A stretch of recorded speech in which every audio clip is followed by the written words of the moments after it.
함께 하시기를 우리 주님의 이름으로 간절히 축원드립니다.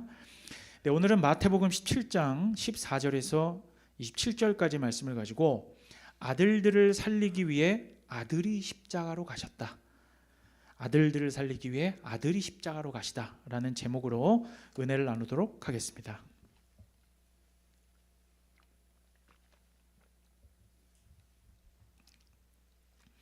자, 우리는 무려 52번에 걸쳐서 마태복음 본문을 이제 강해 시리즈로 살펴보고 있습니다. 그래서 지금까지 이어져 온 이 본문 설교를 한번 오늘 본문을 위해서 복기해 보는 것은 굉장히 중요한데요. 오늘 우리가 이제 살펴볼 본문이 어떤 위치인지 우리가 알기 위해서 이전 본문들을 한번 떠올려 보겠습니다. 그러니까 지난주하고 지지난주하고 지지지난주, 그러니까 총 3주치를 한번 떠올려 볼게요. 자, 왜 그러냐면 오늘 본문과 관련해서 매우 중요한 신학적인 이슈가 있기 때문입니다. 그러니까 조금 어려울 수 있어요. 잘 따라와 주십시오. 자, 먼저 지난주를 보면요, 지난주는 변화산 사건에 대한 설교였습니다. 기억하시죠? 제가 말하면 아마 다 기억하실 거예요. 그래서 따로 단락을 나누진 않았습니다. 그 하나가 한 장면이었어요. 그죠? 그리고 그 지지난주 설교는 지지난주 설교는 한번 우리가 또 떠올려 보면 베드로가 예수님의 정체성을 드러냈던 거, 주는 그리스도시요. 그 본문 기억나시죠?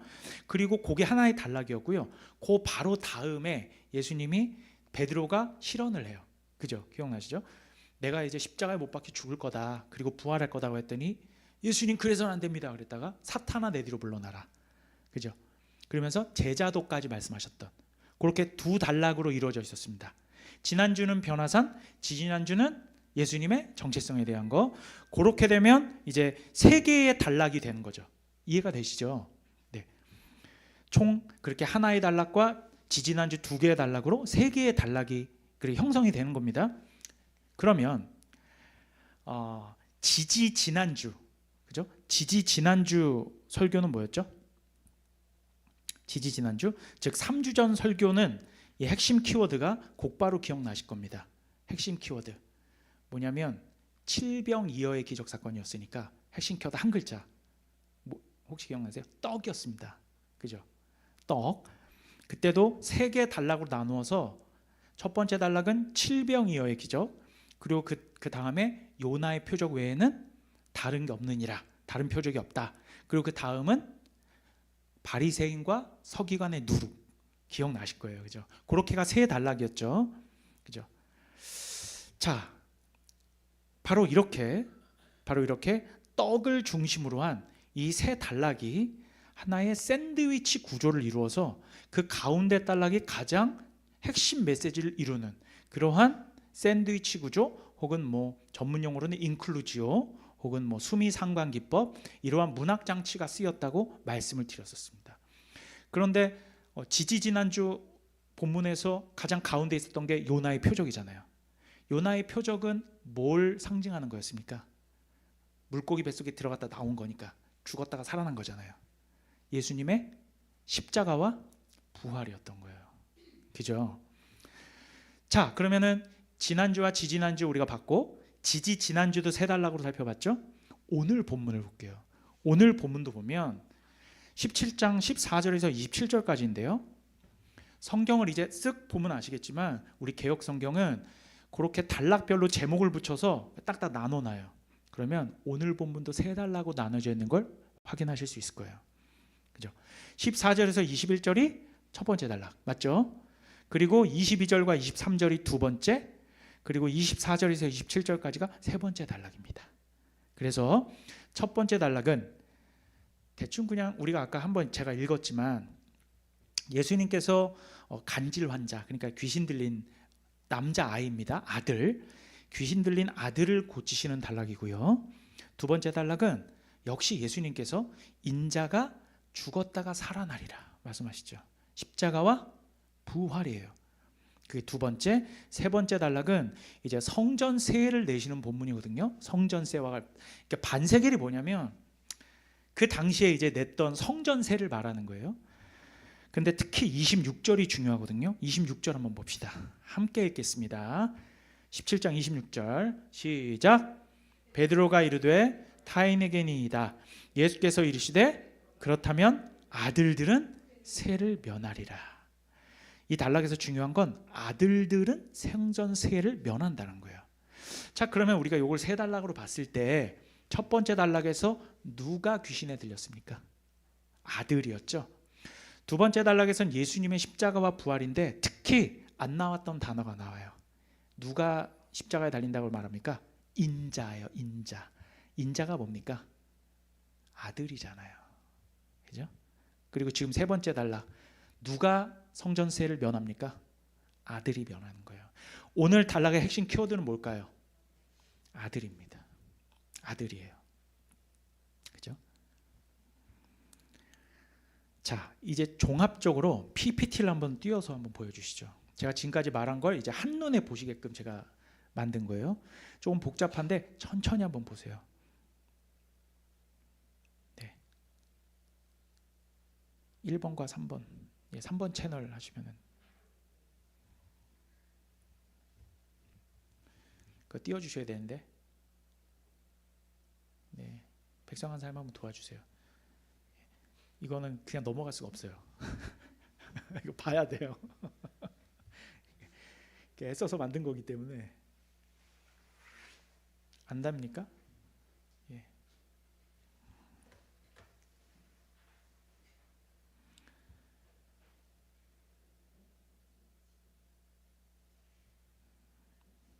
죄송합니다. 방송사고가 좀 있어요. 좀 기다려 주세요. 네? 아, 쇼가 끝났음으로 돼 있습니까?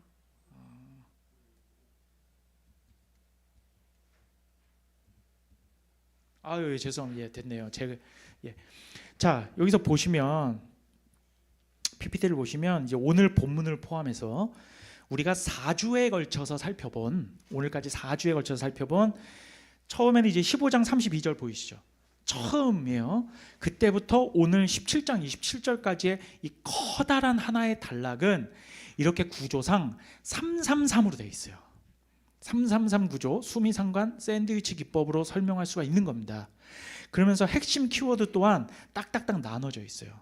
그죠? 처음엔 떡이었죠. 기억하실 겁니다. 그리고 지난주하고 지지난주는요, 변화산 사건, 그리고 예수님의 정체성, 왜 그리스도시와 살아계신 하나님의 아들입니다. 뭐 나 십자가와 부활해서 죽을 거다. 그리고 제자도, 이게 예수님의 정체성이었잖아요. 그러니까 지난주하고 지지난주 설교의 핵심 키워드 하나만 말해라라고 하면 예수님은 누구신 거예요. 예수님의 정체성. 그러면 지지난주의 떡, 지난주와 지지난주의 예수님의 정체성, 그리고 오늘은 아들. 그런 핵심 떡과 아들이라는 핵심 키워드가 예수님의 정체성을 둘러싸고 있는 샌드위치 방식으로 되어 있는 거죠. 떡과 아들은 매우 중요한 키워드입니다. 근데 거기에 중심에 뭐가 있습니까? 예수님의 정체성이 있는 거예요. 예수님은 누구신가? 그죠? 그러니까 이렇게 333으로 되어 있는 이 전체 구조 자체도 샌드위치 구조로 되어 있는 겁니다. 이해되시죠? 그래서 여러분, 중요한 부분은 항상 가운데잖아요.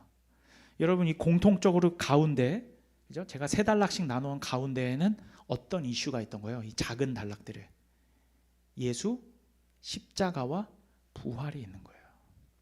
그죠? 저는요, 이걸 개인적으로 마태가 100% 의도했다고 봅니다. 의도했다고 봐요. 이러한 구조를 드러내는 방식으로 마태복음을 읽는 우리에게 말을 걸고 있습니다.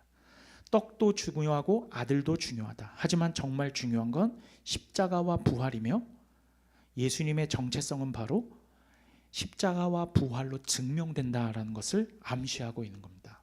이 성경의 구조 자체가 대단히 어려운 것 같지만 사실 그렇게 표로 보시니까 어렵지는 않으시죠. 금방 이해가 되시잖아요. 그죠? 그러니까 성경을요, 우리가 통독을 하고 읽을 때도요, 이렇게 구조를 멀리서 숲을 보듯이 보면서 읽어야 돼요. 제가 이제 그걸 나중에도 가르쳐 드릴 텐데, 그런데 그냥 무턱대고 그냥 1독했다 3독했다 5독했다는 의미가 없어요. 왜냐하면 큰 걸 보지 못해요. 그래서 성경은요, 그냥 읽는 책이 아니라 공부해야 되는 책이에요. 초대교회 때부터 그랬어요. 사도 바울은요, 두란노에 서원을 세우고, 에베소의 두란노에 서원을 세우고 거의 3년 동안 가르쳤어요. 뭘 가르쳤겠습니까? 구약 성경에서 어떻게 예수 그리스도가 도출되는지 가르치고 공부한 거예요. 그러니까 유두거란 청년은 밤까지 이 강론을 듣다가 떨어져서 뭐 그 정도까지 했지 않습니까? 그죠? 자, 이제 꺼주시고요. 자, 그러니까 오늘 설교를 포함해서 총 4주간의 설교 자체가 이렇게 신학적인 이슈로 촘촘하게 연결되어 있는 하나의 유닛이라고 이해하시면 오늘 본문이 더 잘 이해가 되시는 거예요. 그러니까 사실은 뭐 유튜브에 저희 설교가 다 올라가 있으니까 총 4주치, 오늘까지의 4주치가 하나의 큰 유닛 설교라는 거예요. 유닛 설교. 그죠? 뭘 중심으로 하는? 예수님의 정체성과 그 가운데 십자가와 부활을 중심으로 하는. 그죠? 그리고 이제 오늘 말씀의 위치가 어디인지 알게 되셨고, 그리고 오늘 본문의 핵심 키워드는 뭐였어요? 아들이란 걸 알게 되셨으므로 이제 왜 마태복음이 아들이라는 핵심 키워드의 중심에, 오늘 본문의 중심에도 십자가와 부활이 있었죠. 왜 아들의 중심에 십자가와 부활을 두었는지 살펴보도록 하겠습니다. 자, 오늘 첫 번째 단락에서 이제 한 남자의 귀신 들린 아들을 고치지 못한 제자들이 다른 사람들에 의해서 이제 예수님께 보고가 되는 장면을 다루고 있습니다. 당신의 제자는 고치지 못하더이다, 이렇게 한 거예요. 그리고 예수님께서 직접 이 귀신 들린 아이들을 고쳐 주셨죠. 또한 제자들이 이렇게 묻습니다. 예수님은 하셨는데 저희는 왜 내쫓지 못하였습니까? 라고 묻는 질문에 예수님께서 뭐라고 답하셨는지 오늘 본문을 한번 봅시다. 오늘 본문 20절과 21절까지 봐요. 자, 17장 20절 21절 함께 읽습니다. 시작. 이르시되 너희 믿음이 작은 까닭이니라. 진실로 너희에게 이르노니 만일 너희에게 믿음이 겨자씨 한 알만큼만 있어도 이 산을 명하여 여기서 저기로 옮겨지라 하면 옮겨질 것이요 또 너희가 못할 것이 없으리라. 21절은 없음. 이것까지 봐야 됩니다. 자, 일단 먼저 20절에서 예수님은 이들이 귀신을 쫓아내지 못한 이유를 뭐가 작아서? 믿음이 작아서라고 말하고 있어요. 그리고 겨자씨 한 알만한 믿음만 있으면 산을 옮길 수 있다라고 말하죠. 이런 거 많이 들어보셨잖아요. 우리가 믿음만 있으면 산을 옮길 수 있어. 그러니까 어떤 엄청난 기적을 이룰 수 있어. 이렇게 이해하고 계셨을 겁니다. 그죠? 그리고 그 다음에는 없음이라고 되어 있는데, 가지고 계신 성경에 난 외주를 한번 보세요. 각주를 한번 보세요. 조그맣게 써 있는 거. 뭐라고 되어 있습니까? 이렇게 되어 있을 거예요. 어떤 사본에 기도와 금식이 아니면 이런 유가 나가지 아니하느니라 가 있음 이라고 되어 있죠. 그렇게 되어 있나요? 대부분 그렇게 되어 있을 겁니다. 각주가 따로 달려 있어요. 없음에 아마 이렇게 딱 각주 번호가 달려 있고, 자, 이게 무슨 말이냐면 기도와 금식이 아니면 이런 유가 나갈 수 없다. 이렇게 어떤 사본에 기록하고 있다. 이렇게 되어 있는 게 뭐냐면, 우리가 읽고 있는 이 개정 성경, 개역 성경은 다른 영어 성경들도 마찬가지지만 히브리어나 헬라어나 뭐 아람어나 라틴어 같은 고대어들로 쓰여진 여러 필사본들을요 종합하고 선별해서 우리에게 최종 손에 쥐어진 성경책으로 만들어졌다는 것을 꼭 아셔야 됩니다. 교회에서 이걸 안 가르치면요, 그냥 초신자들이 와가지고 성경이 어떻게 쓰였는지 모르니까 그냥 옛날에 하나님이 쫙쫙쫙쫙 뭐 모세도 이렇게 십계명 써주셨다고 하니까 그래서 받아 적으라 쪽쪽쪽쪽쪽쪽, 그래서 그 원본을 우리나라 말로 번역한 걸로 알고 계신 분들 굉장히 많습니다. 그게 아닙니다. 처음부터 성경 저자에 의해서 쓰여진 성경 원본은 하나도 없어요. 심지어 신약 성경도 있어요. 구약은 말할 것도 없고요. 신약 성경도 원본은 하나도 없습니다. 전부 필사본이에요. 어디 무슨 뭐 도서관이나 아니면 박물관 같은데 오래된 그런 그 성경의 사본들, 그거 다 사본이잖아요. 왜 하나님은 그렇게 사본만 남겨두셨을까? 왜 그런지 아십니까? 만약에 한번 생각해 보세요. 모세오경 원본이, 그게 뭐 두루마리 말도 안 되겠지만 그때 당시에 뭐 두루마리가 어디 있겠습니까? 뭐 돌이라든지 하여튼 뭐든 원본이 있다라고 하면 사람들이 하나님을 섬기겠어요? 그걸 섬기겠어요? 사람들은요, 그거 섬깁니다. 자, 옛날에 법궤 안에 있던 돌항아 저기 뭐예요? 그 아론의 쌍난 지팡이, 십계명 돌판, 그죠? 만나가 담긴 항아리, 이런 게 실제로 있다고 생각해 보십시오. 이스라엘 백성들 그거 섬길 겁니다. 그러니까 똑같은 거예요. 중요한 건 성경 원본에 그게 원본이냐 아니냐가 중요한 게 아니거든요. 중요한 건 하나님의 말씀이에요. 그 뜻, 의미가란 말이에요. 자, 근데 전부 필사본이란 말이에요. 그런데 그 사본들도요, 필터로 걸러내는 과정을 거칩니다. 필사본들이 한둘이 아니야. 무지하게 많아요. 상상을 초월할 정도로 많거든요. 막 여기저기서 발견이 되니까요. 최근에 발견된 게 사해사본인데, 그것도 1948년인데 그것도 어마어마하게 많아요, 여러분. 그런데 그런 것들을 다 분석해가지고 그 내용들을 필터로 걸러내는 과정을 거칩니다. 그래서 가장 신뢰할 만한 사본들로 추려내는 거예요. 뭐가 진짜였을까? 그런 것들을 추려냅니다. 그리고 그 사본들의 공통적인 내용을 선별하고 종합해서 원문에 가장 가깝게 쓰여졌을 것이라고 확신되는 그런 내용이 바로 우리들이 읽고 있는 개역 성경인 거예요. 그런데 여기서 어떤 사본이라고 하면서 밑에 각주로 붙여놓은 것은, 그건 지금 요 각주에 붙여놓은 요 사본이 어떤 사본이라는 그 사본이 굉장히 오래되고 신뢰도가 높은 사본이라는 거예요, 아니에요? 그런 게 아니라는 거예요. 그러니까 몇몇 사본이 있는데 어떤 사본은 요게 첨가되어 있더라라는 겁니다. 그렇다고 거짓은 아니고 후대에 필사되는 과정에서 보충되었을 가능성이 있다라는 거예요. 그러니까 우리가 읽고 있는 그 실제로 되어 있는 그 성경의 내용은 다가 진짜가 맞아요. 필사본들에게 다 있는 거고 그 원문에 가장 가까울 겁니다. 확실해요. 그런데 이 아래에 각주로 달아놓은 것은 진짜 원문에 있을 수도 있고 없을 수도 있다. 확인이 안 되는 거예요. 그러니까 각주로 달아놓은 겁니다. 그래서 확실하지 않기 때문에 각주로 처리를 한 겁니다. 자, 그럼 왜 굳이 이렇게 없음으로 굳이 넣었는가? 오늘 본문에서 여기에도 신학적인 의미가 있습니다. 자, 21절에 신뢰도가 낮은 사본에는 기도와 금식이 아니면 이런 이유가 나가지 않는다라고 되어 있다고 했잖아요. 그런데 여러분, 기도와 금식은 뭡니까? 그러니까 일단은 예수님께서 너희가 믿음이 작으니까 못 쫓아냈다.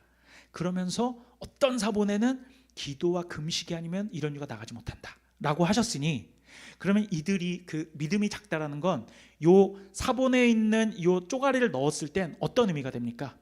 너희가 열심을 다하지 않았다는 뜻이 되잖아요. 기도와 금식을 하지 않았다는 말이 되니까, 그러면 이건 어떤 영적인 능력을 발휘하는 신앙 기술들로 귀신을 쫓아낼 수 있다는 말이 되잖아요. 맞습니까? 아닙니까? 논리가 그렇게 되지 않습니까? 그런데 오늘 본문은 엄밀히 말하면 그게 아니라는 겁니다. 그러니까 난해주를 읽고 헷갈리고 착각하라고 말하는 게 아니라, 어떻게 알아들으시면 되냐면, 지금 믿음이 작은 자들아 라고 말씀하신 이유가 지금 기도나 금식 같은 신앙 행위들을 말씀하시는 게 아니구나라고 생각하시면 돼요. 아니구나라고 생각하시면 된다고. 그렇죠? 오히려 그 반대의 메시지예요. 자, 왜 그런지 설명을 드릴게요. 먼저 20절에서 예수님은 제자들의 믿음이 작기 때문에 쫓아내지 못했다고 말씀하셨잖아요. 그런데 믿음이 작다라는 게 무슨 뜻이에요? 믿음이 작다는 게 믿음이 무게를 재거나 수치를 이렇게 잴 수가 있는 개념입니까? 그게 아니잖아요. 그죠? 따라서 이건 제자들이 귀신을 쫓아내지 못한 문제가 예수님에 대한 예수님을 믿지 못하거나 신뢰성이 없어서가 아니라는 거예요. 이들은 귀신을 쫓는 권세를 예수님으로부터 받았어요. 예전에는 쫓아냈어요. 그리고 실제로 축기 사용을 했습니다. 그런데 오늘 본문에서는 왜 실패했을까요? 이걸 찾아내는 게 성경을 문맥을 따라 읽는 게 중요하다는 의미예요. 자, 바로 여기서 제가 위에서 말한 지금까지 본물들 커다란 유닛으로 봐야 된다고 했잖아요. 거기에서 그래서 공통되는 어떤 그 유사성들이 있었지 않습니까? 그죠? 그 커다란 유닛의 유사성들을 보면 오늘 본문의 시점은 지난 본문의 어떤 내용이었죠? 지난 본문이 어떤 산 사건? 변화산 사건이었잖아요. 그죠? 변화산 사건의 직후에 일어난 일입니다. 그렇죠? 저번 주 설교 본문이니까. 그리고 예수님께서는 두 차례에 걸쳐서 내가 십자가에서 죽을 것이다라는 것을 말씀하셨습니다. 그죠? 그렇다면 십자가와 부활이 있을 것이다라는 것을 드러낸 이미 말씀하신 직후이기도 하고, 또 지금 우리가 읽고 있는 이 단락, 이 아들을 다시 귀신 들린 아들을 고치는 이 단락 바로 밑에 또 십자가와 부활을 말씀하신 단락이 등장해요. 위에도 있고 아래에도 오직 십자가와 부활을 드러내는 말씀이 있어요. 그러면서 믿음이 작은 자들아라고 말씀하셨으면 과연 이게 너희들이 열심을 다하지 못했다거나 금식이나 기도를 하지 않아서라는 그런 유추가 나올 수 있을까요? 그렇게 나올 수 없다라는 겁니다. 여러분, 아까 PPT에서 보셨듯이 십자가와 부활을 거론하는 단락들이 계속돼서 이어져 오고 있죠. 그러면 이 믿음이 작다는 말은 단지 제자들이 예수님에 대한 신뢰가 없다거나 금식 기도를 하지 않아서가 아니라 이들의 믿음이 있긴 있는데 이들의 믿음이 뭐와 관련 있는 신앙이 아니라는 거예요. 십자가와 부활을 믿는 신앙이 아니라는 거예요. 이들이 귀신을 쫓아내린 이유가 뭐였습니까? 십자가와 부활 신앙이 아니었기 때문이에요. 여러분, 그렇죠? 이들이 믿고 있는 그 신앙은 기도와 금식 중심의 어떤 영적 능력 중심의 신앙이었다는 거예요. 그리고 그걸 없음이라고 기록한 21절이 암시하고 있는 것입니다. 따라서 귀신을 쫓아내는 믿음은 이러한 기도나 금식을 통한 주술 신앙 행위가 아니라, 물론 그것도 은혜의 수단입니다. 제가 폄하하는 게 아니에요. 기도와 금식은 뭐 귀신을 쫓아내는 도구가 아니라는 말씀을 드리는 겁니다. 그건 은혜의 수단이에요. 그게 아니고 실제로는 무엇이 능력이라는 겁니까? 진짜 능력은 뭐라는 거예요? 십자가와 부활의 예수 그리스도를 믿는 믿음이라는 거예요. 그 믿음이 없기 때문에 너희가 쫓아내지 못했다라는 말을 하는 겁니다. 이것이 사도행전으로 가면요, 오늘 본문에 지금 제자들이 못 쫓아냈잖아요. 능력을 발휘 못했잖아요. 그 똑같은 그 장소에 있었던 제자 베드로가 이걸 이제 십자가와 부활이 진짜 능력이라는 걸 증명해요. 자, 사도행전 한번 볼게요. 사도행전 4장 8절에서 10절 함께 읽겠습니다. 제가 목이 좀 아파서 여러분들이 읽어주세요. 자, 8절부터 큰 목소리로 읽습니다. 시작. 예, 베드로가 성령이 충만하여 베드로와 장로들아, 만일 병자에게 행한 착한 일에 대하여 이 사람이 어떻게 구원을 받았느냐고 오늘 우리에게 질문한다면 너희와 모든 이스라엘 백성들은 알라. 너희가 십자가에 못 박고 하나님이 죽은 자 가운데서 살리신 나사렛 예수 그리스도의 이름으로 이 사람이 건강하게 되어 너희 앞에. 자, 사도행전에서 병자가 나음을 입은 게 기도와 금식 때문이었습니까? 아니었죠. 뭐 때문이었어요? 십자가와 부활로 그 능력이 증명된 예수 그리스도 나사렛 예수의 이름으로 일어난 거예요. 십자가와 부활로 말미암은 능력이 작용한 겁니다. 여러분, 이렇게 십자가와 부활의 예수 그리스도가 아니면 귀신을 쫓아낼 수 없는 겁니다. 사망의 권세를 물리치는 이 그리스도의 능력은 대속적 죽으심과 부활에 있다라는 거예요. 이제 이어서 예수님은 뭐라고 말씀하십니까? 겨자씨 한 알만한 믿음만 있었어도 너희가 산을 옮길 수 있었을 것이다 라고까지 말씀하시는데요, 여기서 이제 오해할 수 있는 것은 겨자씨 한 알만한 믿음이니까 여기서 어떤 목사님들이 옛날에 이런 해석들을 하셨어요. 예전에 우리가 비유들을 하면서 어떤 비유가 있었습니까? 겨자씨 비유가 있었잖아요. 겨자씨는 작은데 결국은 어떻게 됩니까? 커다란 나무가 되어서 결국은 새가 깃들이니라, 그거 아시죠? 그러니까 겨자씨만한 믿음이라는 건 결국은 큰 믿음을 말하는 거구나 라고 생각하시겠지만 그게 아닙니다. 그죠? 그런 게 아니라, 만약 십자가와 부활을 믿는 진짜 믿음이 겨자씨만큼만 있어도 이 뜻이에요. 그래도 산을 옮길 수 있다는 것이죠. 양이 아니라 본질을 의미하는 겁니다. 본질. 그러니까 너희의 지금 가지고 있는 믿음이 진짜 십자가와 부활을 믿는 믿음이냐, 아니면 기도와 금식의 공력을 믿는 그러한 행위적인 믿음이냐라는 거예요. 그러니까 너희가 십자가와 부활의 믿음이 있다면 그야말로 진짜 겨자씨만한 믿음만 있어도 산을 옮길 수 있다는 것이죠. 자, 그런데 여기서 또 한 가지, 또 질문. 여기서 산을 옮긴다라는 게 무슨 의미일까요? 하필 여러 가지 기적들이 있을 수 있잖아요. 물을 가른다든지 죽은 사람을 살린다든지. 근데 왜 산을 옮기는 걸까요? 그렇죠? 이것도 우리가 앞뒤 문맥을 잘 살피면서 문맥을 따라서 유추를 해야 돼요. 왜 하필이면 산을 옮기는 것일까? 이건 산을 옮기는 초능력을 발휘할 수 있다는 것이 아니라, 우리가 지난주에 어디 산에 올라갔어요? 변화산에 올라갔죠. 그런데 변화산은 제가 유축컨대 엘리야와 모세를 통하여, 그게 무슨 산이었어요? 호렙산이었잖아요. 그죠? 호렙산은 모세가 하나님의 부름을 받은 곳인데, 그가 부르심을 받고 애굽에 들어갔다가 출애굽해서 다시 왔죠. 그게 무슨 산이에요? 그 신의 산이잖아요. 그러니까 호렙산, 신의 산 같은 산이에요.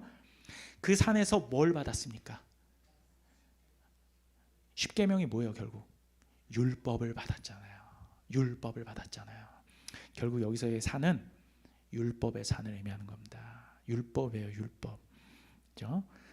자, 그런데 오늘 예수님이 말씀하신 산은, 이 산을 옮기는 믿음이라는 말은 초자연적인 일이 일어날 수 있는 말이 아니라, 이제 해당 단락에서 등장하는 개념이 매우 수상한데, 이제 지금까지 예수님의 말씀을 우리가 다시 말하면, 십자가와 부활을 믿는 믿음이 율법의 산을 옮긴다라는 말입니다. 십자가와 부활을 믿는 진짜 믿음이 율법의 산을 옮긴다. 그럼 율법의 산을 옮긴다라는 건 뭘까요? 지금 지난주에 그 율법의 산, 신의 산, 호렙산을 옮겨서 변화산이 되었는데, 변화산에서 예수님께서 왕으로, 하나님으로 드러나시죠. 그러면은 예수님께서 율법을 만드신 하나님이신 거고, 율법은 누구 아래 있어요? 예수 그리스도 안에 있는 거예요. 정말 놀랍지 않습니까? 율법의 산을 옮겨 오신 건 예수님이에요. 변화산으로 옮겨 오셨잖아요. 그죠? 예수님의 죽으심과 부활을 믿으면 율법의 산이 옮겨져 버리는 것입니다. 예전에는 율법의 산이라는 건 우리가 그 율법의 산을 올라야 됐습니다. 그 얘기는 613개의 이 모든 항목들을 다 지키는 것으로 내가 그 산을 올라갔었어야 돼. 그런데 그걸 할 수 있는 사람이 있어요, 없어요? 아무도 없는 거예요. 그죠? 그러니까 이 율법을 통하여는 아무도 구원을 받을 수가 없는 것입니다. 이 율법의 산을 해결하지 않으면 아무도 하나님 아버지의 품 안에 안길 수가 없는 거예요. 그런데 그 산을 옮겨버린 분이 계십니다.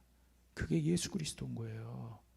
그리고 그 예수 그리스도를 믿는 믿음, 십자가와 부활을 믿는 믿음이 뭘 옮겨버린 겁니까? 율법의 산을 옮겨버리는 거예요. 자, 그런데 산을 없애버린다고 말하지 않고 옮긴다라는 표현을 썼습니다. 너무 이것도 절묘한 건데, 율법이 그럼 폐하여지는 것이냐? 그렇지 않다라는 것이죠. 마태복음 5장 17절 볼게요. 이렇게 말씀하시죠. 내가 율법이나 선지자를 폐하러 온 줄로 생각하지 말라. 폐하러 온 것이 아니요 완전하게 하러 함이라. 율법의 온전한 사용을 예수님께서 재정립하신 거예요. 율법의 산을 옮기시면서. 그게 지금 5장 말씀이잖아요. 마태복음 5장에서 7장은 뭐예요? 산상수훈이죠. 산이잖아요. 산이 옮겨졌잖아요. 신의 산이 마태복음에 예수님께서 가르침의 그 산으로 율법이 제정이 되는 거예요. 그게 마태복음 5장이고 변화산 사건이고 오늘 말씀하신 옮겨진 산인 겁니다. 여러분, 엄청난 거예요, 이건. 자, 갈라디아서 2장 16절도 볼게요. 어떻게 산이 옮겨져서 다시 재정립됐는지 제가 읽을게요. 사람이 의롭게 되는 것은 율법의 행위로 말미암음이 아니요 오직 예수 그리스도를 믿음으로 말미암는 줄 알므로 우리도 그리스도 예수를 믿나니 이는 우리가 율법의 행위로서가 아니고 그리스도를 믿음으로써 의롭다함을 얻으려 함이라. 율법의 행위로서는 의롭다함을 얻을 육체가 없느니라. 그러니까 십자가와 부활을 믿는 믿음, 겨자씨만한 믿음이 산을 옮긴다라는 건 우리 구원의 엄청난 핵심을 말하고 있는 거예요. 산을 옮기는 건 기적과 같은 거죠. 율법의 산이 옮기는 건 기적 같은 겁니다. 그런데 우리의 믿음이 율법을 옮겨버렸습니다. 죄악의 사슬이 끊어져 버린 거예요. 그래야 구원을 얻는 거예요. 믿음이 아니고서는 아무도 구원을 얻을 수 없는 겁니다. 그러니까 겨자씨만한 이 믿음이라는 건 수치적인 개념이 아니라 예수 십자가와 부활을 믿는 믿음이라는 것을 알았고, 이 믿음은 율법의 산을 옮겨버려서 행위가 아니라, 옮겨졌으니까 이제는 율법의 산이 아니라 사실은 믿음의 산이 돼버린 거예요. 그게 변화산 사건이잖아요. 이러한 참된 믿음을 가진 사람은 이제는 옮겨졌습니다. 산이 옮겨졌고 나도 변해져 버렸어요. 율법의 사람이었는데 믿음의 사람이 되었어. 그러면은 나는 이제 예전에는 세상 뜻과 내 온통 하고 싶은 대로 다 살다가 이제는 누구의 뜻이 내 뜻이 되어버려요. 하나님 뜻이 내 뜻이 되어버리니 내 멋대로 살아요, 안 살아요? 그렇게 살지 않습니다. 더 이상 하나님의 뜻이 우선이 되므로 구하는 모든 것은 사실상 이루어지지 않음이 없는 거예요. 그러니까 예수를 믿는 사람은, 예수의 이름으로 구하는 사람은 아무것도 이루어지지 않음이 없느니라 이 말을 오해해서 내가 예수만 믿었다 하면 내 갖고 싶은 거 다 가질 수 있다 이렇게 오해하는 사람인데, 그게 아니라 내 뜻이 내려놓아지고 내 뜻이 다 주님 뜻이 되므로 그 주님 뜻대로 구하는 건 이루어져요, 안 이루어져요? 다 이루어지는 거예요. 그렇기 때문에 이 말씀을 하시는 겁니다, 여러분. 자기 유익을 구하지 아니하고 항상 먼저 그의 나라와 그의 의를 구하기 때문이에요.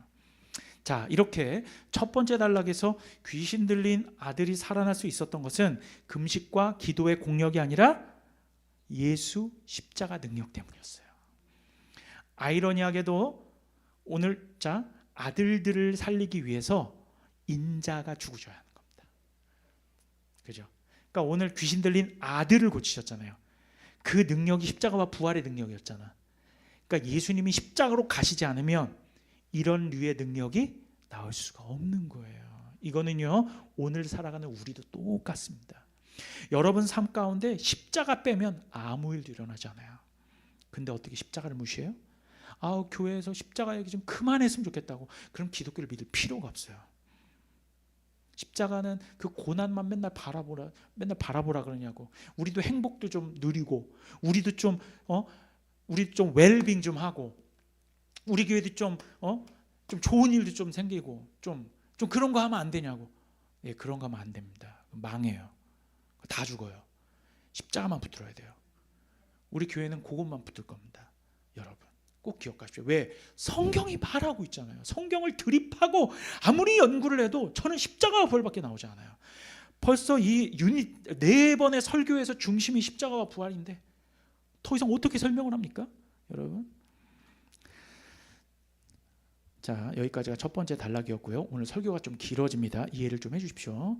자, 두 번째 단락 22절과 23절은 이제 그야말로 갈릴리로 돌아오신 예수님께서 제자들에게 다시 한번 인자가 십자가와 부활을 맞이할 것이다 이렇게 말씀하시자 이번에는 없던 말이 나옵니다. 이들이 근심이 심하여졌다라고 말하고 있어요. 그러니까 제자들은 확실히 십자가와 부활 신앙을 가지고 있었어요, 아니에요? 안 가지고 있었던 거예요.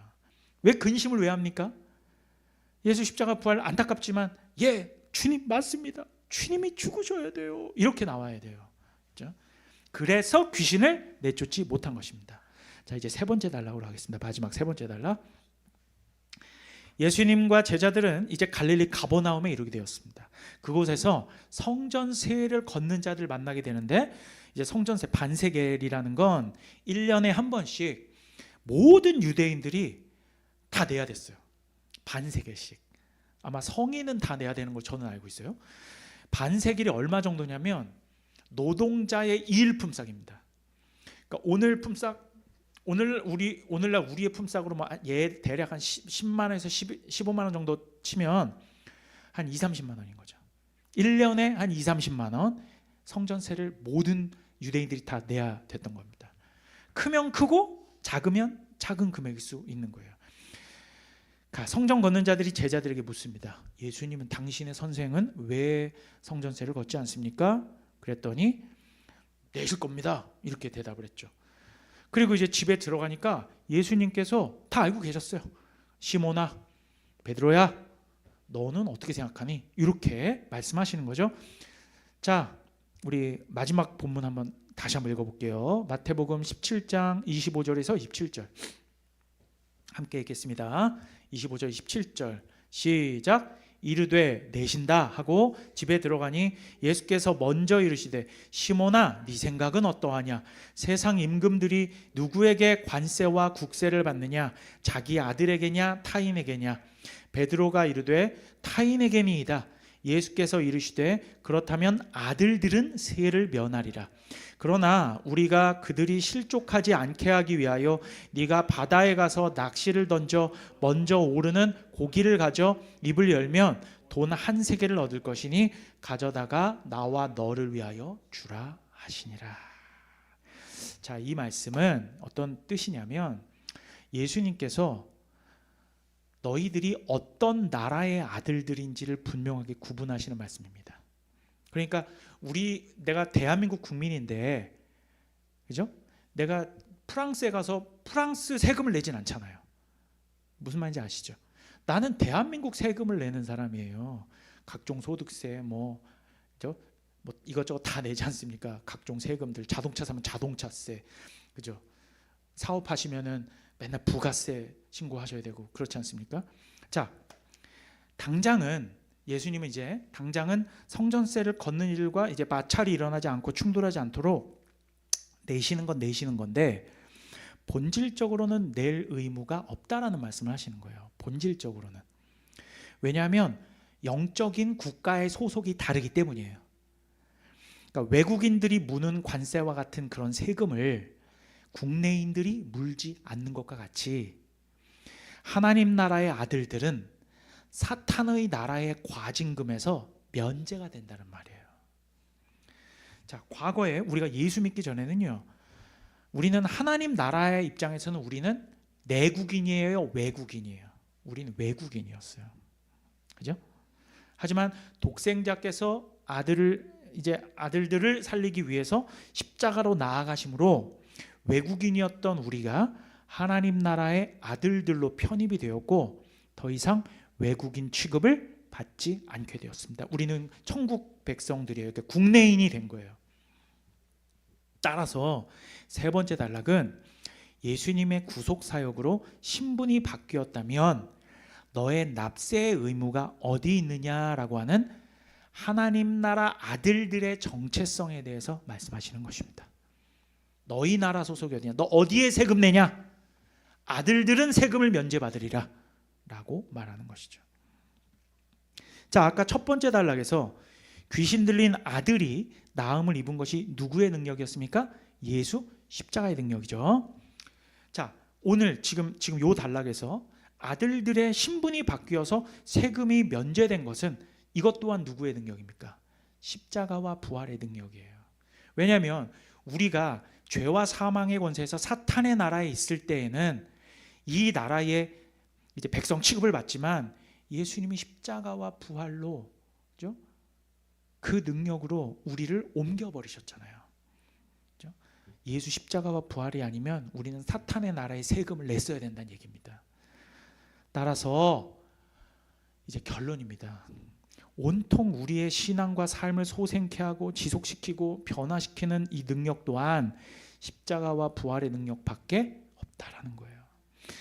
물론 우리는 기도도 하고 금식도 해야 되겠지만 능력은 거기서 나오는 게 아니라는 겁니다. 기도에서 능력이 나오거나 금식 자체에서 능력이 나오는 게 아니고 오직 예수 십자가와 부활을 굳건하게 붙드는 그 믿음에서 나온다라는 것입니다. 자, 말씀을 마칠 텐데 더 놀라운 말씀을 드리고 마칠게요. 이제 맨 마지막 구절 한 구절만 보겠습니다. 27절 보면요, 예수님은 이제 성전세를 내기 위해서 베드로에게 낚시를 하라고 하세요. 자, 그리고 처음 올라오는 물고기 입속에서 한 세겔을 꺼내어 나와 너의 이제 세금으로 내라라고 말씀하시죠. 한 세겔이 나올 거니까. 그런데 여러분, 요 대목에서 한번 우리가 깊이 생각해 봐야 돼요. 왜냐하면 베드로가 누굽니까? 베드로의 예전 직업이 뭐예요? 어부잖아요. 자, 낚시에 있어서 이 사람 알아요, 몰라요? 기가 막히게 잘하는 사람이에요. 전문가란 말입니다. 물고기만 잡던 사람이에요. 새벽부터 밤늦게까지 물고기 잡던 사람이란 말입니다. 솔직히 물고기 잡아서 한 세겔 벌어와라고 하면 벌어요, 못 벌어요? 벌죠. 왜 못 벌어요? 왜 못 벌어요? 이 사람, 여러분, 베드로는 배를 갖고 있던 사람입니다. 요한과 야고보, 세베대의 아들들도 마찬가지예요. 지금 여러분, 안드레까지, 베드로의 동생 안드레, 그리고 요한과 야고보 형제들이잖아요. 이 네 분 다 갈릴리의 어부들이었단 말이에요. 팀이었고 기가 막히게 한번 출항했다 하면, 조업했다 하면 쌍끌이 어선 해가지고 돈 버는 사람들이에요. 원양어선 탄 사람들 돈 얼마 벌어와요? 몇 억씩 벌어오잖아요. 똑같은 거예요. 그 당시에 배를 가졌다는 건 무지하게 부자인 거예요. 그렇죠? 그물질로만 하루에 몇십 세겔은 벌 수 있는 사람이에요.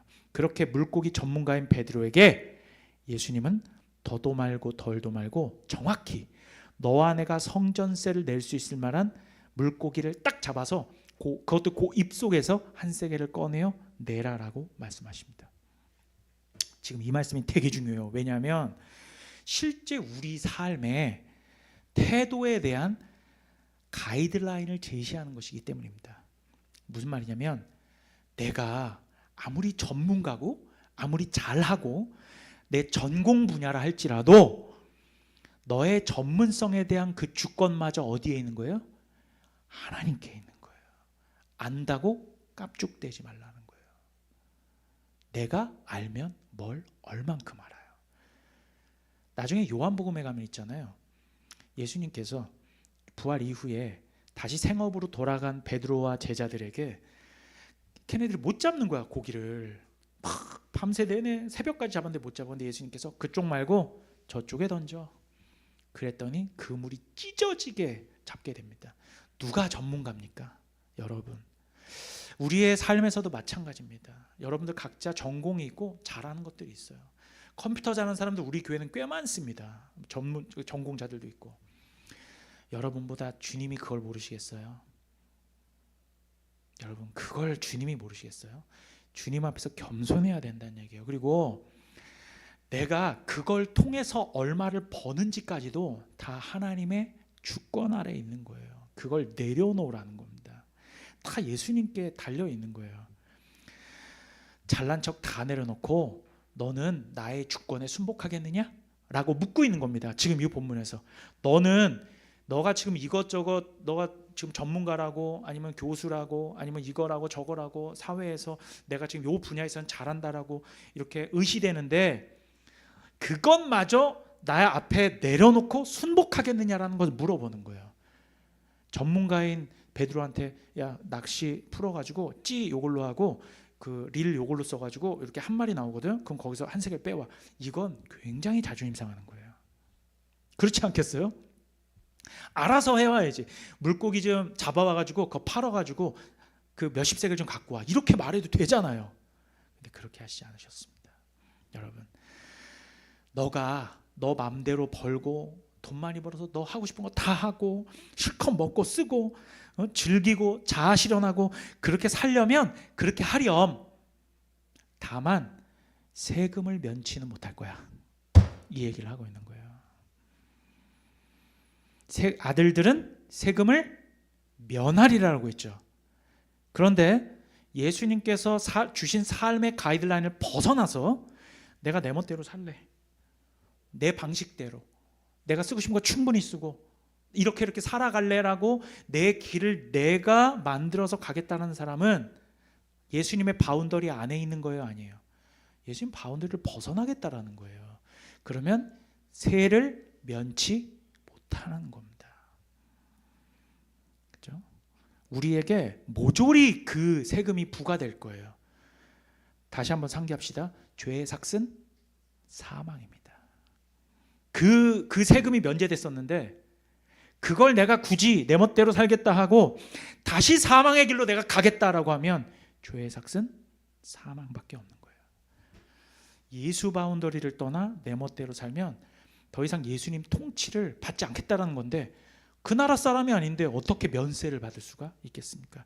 자기 소견에 옳은 대로 사는 일은 하나님 나라 아들들이 하는 일이 아니라는 겁니다. 하나님 나라 아들들이 할 일은 예수님께서 주시는 대로 거두어서 처소에 맞게 쓰는 사람이에요. 그러므로 그것으로 만족하고 감사함으로 살고 주님으로만 충만하게 채워지기를 소망하는 사람입니다. 여러분 기억하십시오. 예수님은 하나님 나라의 아들들을 살리시기 위해 하나님 나라의 맏아들로서 십자가 앞으로 나가셨다는 사실을 말입니다. 수십 년 동안 신앙생활하면서 십자가와 부활 중요하다는 것을 누가 모릅니까? 어떤 교회든 다 십자가 얘기하고 다 부활 얘기해요. 새로울 건 전혀 없어요. 하지만 그렇게 새로울 게 전혀 없고 딴 거, 좀 우리 신앙 십자가와 부활 말고 딴 거를 얘기하는 순간 거기서부터 몰락이 시작되는 거예요. 십자가와 부활이 시시해 보이고 좀 다른 거 신선한 거 없어 하는 순간 침몰이 시작된다고요. 여러분, 우리 삶 속에 다른 능력 없습니다. 예수 십자가와 부활을 믿는 그 믿음으로 사는 것 외에는 다른 구원의 길과 실제 삶을 지탱하는 능력은 없는 것입니다. 예수 십자가와 부활을 붙들고 오는 2026년 한 해에도 당당하게 살아가는 저와